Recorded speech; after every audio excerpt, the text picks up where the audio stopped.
আজ যদি তোমার পকেটে টাকা না থাকে, আজ যদি ভবিষ্যৎ নিয়ে ভয় লাগে, আজ যদি মনে হয় সব শেষ, তাহলে এই ভিডিওটা স্কিপ করো না।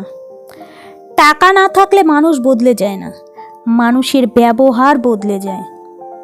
তুমি ভালো মানুষ, কিন্তু আজ তোমার কথা কেউ শোনে না, কারণ আজ তোমার হাতে টাকা নেই।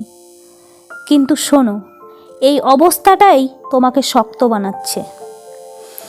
যে মানুষটা আজ কষ্টে লড়ে, সে কাল কাউকে হার মানাতে পারে।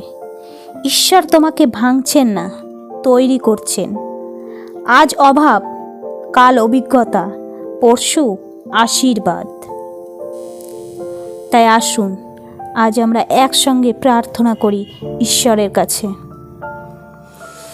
হে ঈশ্বর, যে মানুষটা আজ আর্থিক কষ্টে আছে, তাকে ভরসা দাও, তার দরজা খুলে দাও, তার হাতে কাজ দাও, তার চোখে আবার স্বপ্ন দাও। আমেন। এই ভিডিওটা যদি তোমার বাস্তব কথা বলে, লাইক করো, কমেন্টে লেখো আমি হাল ছাড়ছি না, আর চ্যানেলটা সাবস্ক্রাইব করো।